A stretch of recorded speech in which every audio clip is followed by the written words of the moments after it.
Hello दोस्तों, आप सबका स्वागत है हमारे आज के इस वीडियो में। दोस्तों, भारत सहित पूरी दुनिया में भोलेनाथ के सैकड़ों मंदिर और तीर्थ स्थान मौजूद है, जो अपने चमत्कारों और धार्मिकता के कारण पूरे विश्व में प्रसिद्ध है। दोस्तों, वैसे तो भोलेनाथ के अनेकों नाम, उन्हीं में से एक नाम है पशुपति मंदिर। दोस्तों, यह मंदिर शिव के 12 ज्योतिर्लिंगों में से एक माना जाता है और इस मंदिर के बारे में कहा जाता है कि आज भी यहाँ पर भगवान शिव विराजमान है।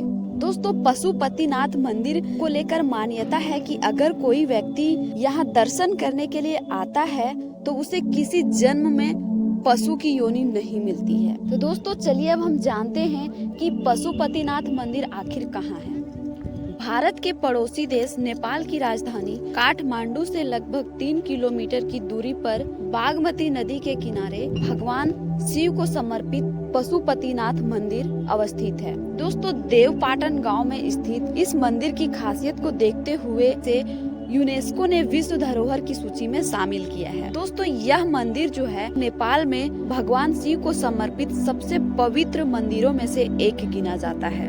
पशुपतिनाथ मंदिर का महत्व।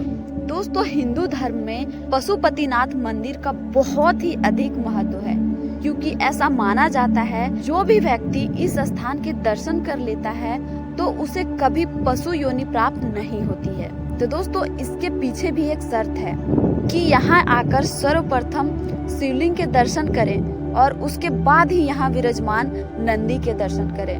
मतलब कि दोस्तों, सबसे पहले नंदी के दर्शन करने से व्यक्ति को पशु योनि मिलती है। वैसे भी कहा गया है कि मनुष्य को 84 लाख योनियों के बाद ही मनुष्य का जन्म प्राप्त होता है। इस प्रकार व्यक्ति इस स्थान पर सच्चे मन से भगवान के दर्शन करके पशु योनि से मुक्ति का वरदान प्राप्त कर सकता है। दोस्तों, पशुपतिनाथ मंदिर के इतिहास के बारे में कहा जाता है कि यह मंदिर जो है वह वेदों के लिखे जाने से पहले ही यहाँ स्थापित हो गया था।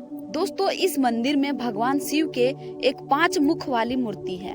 पशुपतिनाथ विग्रह में चारों दिशाओं में एक मुख और एक मुख ऊपर की ओर है।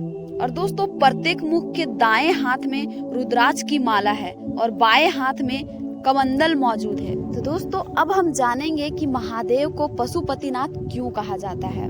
दोस्तों, देवों के देव कहे जाने वाले महादेव का दूसरा नाम पशुपतिनाथ भी है, क्योंकि वे समस्त संसार के भगवान माने जाते हैं। दोस्तों, पशुपतिनाथ कहे जाने के पीछे यह वजह है कि जितना अधिक प्रेम भगवान संसार के प्राणियों से करते हैं, उतना ही अधिक प्रेम वे जीव जंतुओं से भी करते हैं। उनके हृदय में जीव जंतुओं और पशुओं के लिए यह अपार प्रेम देखकर ही उन्हें पशुपतिनाथ कहा जाता है। अब हम जानेंगे कि पशुपतिनाथ की उत्पत्ति कैसे हुई। दोस्तों, पशुपतिनाथ की उत्पत्ति के पीछे 2 पौराणिक कथाएं जुड़ी हुई हैं, जिनमें से एक कहानी का संबंध पांडवों और केदारनाथ से है। दरअसल दोस्तों, जब पांडव शिव जी को खोजते हुए उत्तराखंड पहुंचे थे तो उनसे छिपने के लिए भगवान शिव ने भैंसे का शेष धारण कर लिया था और केदारनाथ में ही पांडवों को शिव जी ने भैंस के रूप में अपने दर्शन दिए थे। इसके बाद केदारनाथ में ही वे धरती में समा ही रहे थे कि भीम ने उनकी पूंछ पकड़ ली।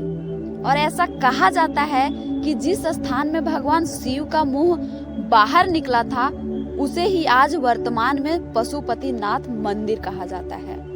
दोस्तों, दूसरी कथा के अनुसार भगवान शिव नेपाल पशुपति के चिंकारे का रूप धारण करके निद्रा में चले गए थे। जब सभी देवतागण उन्हें खोजते हुए वहां पहुंचे तो उन्होंने भगवान शिव को वाराणसी लाने का खूब प्रयास किया। उस समय भगवान शिव ने नदी के दूसरे छोर पर छलांग लगा दी, जिस कारण उनके सींग के टूटकर 4 टुकड़े हो गए और इसके बाद ही उस स्थान पर भगवान चतुर्मुखी पशुपतिनाथ शिवलिंग के रूप में वहां प्रकट हुए थे। तो दोस्तों, आज का वीडियो यहीं तक। अगर वीडियो अच्छी लगी हो तो इसे एक लाइक कीजिएगा और ऐसी ही जानकारी पाने के लिए हमारे इस चैनल को सब्सक्राइब कीजिएगा। धन्यवाद दोस्तों।